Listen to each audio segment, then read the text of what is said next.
People with tattoos have special meanings for each one. I like to point to bare patches of skin on my arms to tell elaborate stories to strangers about each patch of skin. This bare patch commemorates the time that I ate fish sticks for the first time in 1978. This bare patch is symbolic of my astrological sign, Pegasus. Pegasus? That's not even a sign in the zodiac. Ha! Spoken like someone born under the sign of the Phoenix.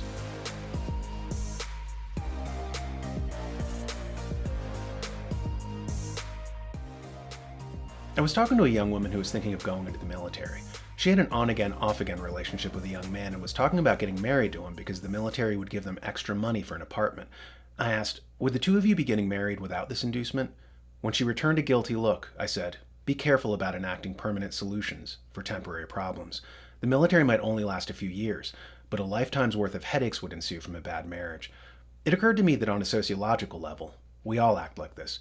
We create permanent solutions for temporary problems, like birth control pills, where we trick the body into thinking that it's permanently pregnant. Only now are doctors and medical institutions admitting to the raft of hormonal and cerebral problems this causes, like the thinning of the frontal lobe in the brain that results in bipolar disorder, hormonal problems, and a whole host of other debilitating illnesses. On a governmental level, we did this with the creation of the military-industrial complex. This was the brainchild of a man named Vannevar Bush in 1940. He saw advances Germany was making because they were a permanent war state, and he agitated for the president to remake the United States to be more like Germany. Instead of going back to normal after a war, he suggested that we should never return to our baseline constitutional system. Bush, who was the head of MIT at the time, wanted to create a nexus between the military and academia so that the state could fund weapons research on a full-time permanent basis. From that period on, the republic was being undermined. Republics, after all, require transparency, and a nation that was always on a war footing demanded secrecy. Permanent secrecy. This was made palatable during World War II, with everyone promising that we would get rid of secrecy when the war was brought to a successful conclusion. But we didn't. We kept the secrecy in place, and now we're watching the dividends of that mistake. Because we were on a war footing, we used propaganda against our enemies. It was a weapon of war. It was handled by the psychological warfare unit within the military. It was never supposed to be used against our own people. But guess what? After the war ended, and we had no overt enemies anymore, it was turned against our own populace. Likewise with NATO, we created this international fighting force upon the pretext of counteracting the Soviet Union. Okay, the Soviet Union is gone, but was NATO abolished afterward? No. We created a permanent solution for a temporary problem. Like the CIA. They were created in 1947 as Truman was recalibrating the United States for the Cold War. We were told that they were to protect us from the communists. Military historian Martin Van Creveld talks about the power shift after World War II in his book, The Transformation of War. He says that since the atom bomb took conventional war off the table after its introduction in 1945, power moved from the military to the CIA. Intelligence agencies were the new model.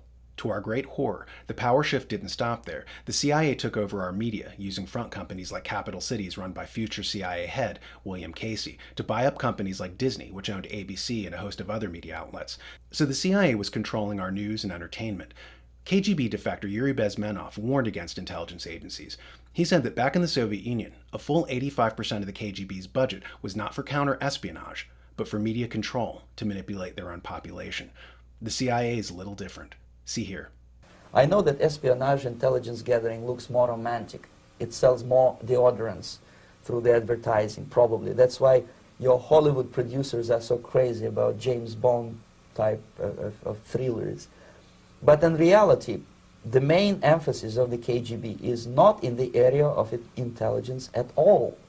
According to my opinion and opinion of many defectors of my caliber, only about 15% of time, money, and manpower is spent on espionage as such. The other 85% is a slow process which we call either ideological subversion or active measures, активные мероприятия in the language of the KGB, or psychological warfare.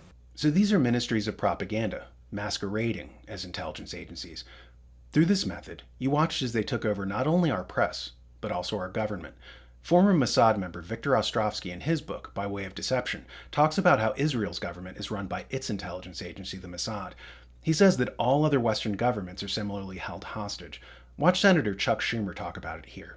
He's taking these shots, this antagonism, this taunting to the intelligence community. Let me tell you, you take on the intelligence community, they have 6 ways from Sunday at getting back at you. A month after President John F. Kennedy was assassinated, Harry Truman said that had he known the CIA would turn into an American Gestapo, he would have never signed the executive order authorizing their creation. What he learned too late is that he had enacted a permanent solution for a temporary problem.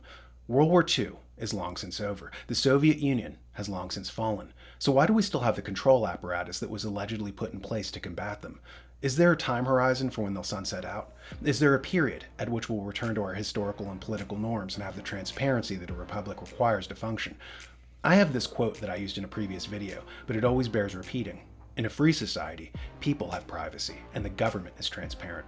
In a police state, the government claims it has a right to privacy, and the people are supposed to be transparent. If you like this video, you'll love the New American Magazine. You can buy a subscription or donate to help more videos like this get made. Think of it as your own electronic swear jar. Every time you slip and lose your temper, you put a quarter in the metaphorical jar. After so many salty outbursts over the course of a month, well, there's your subscription. And for the price of a cup of coffee, you can help little Danielito get a well for his village.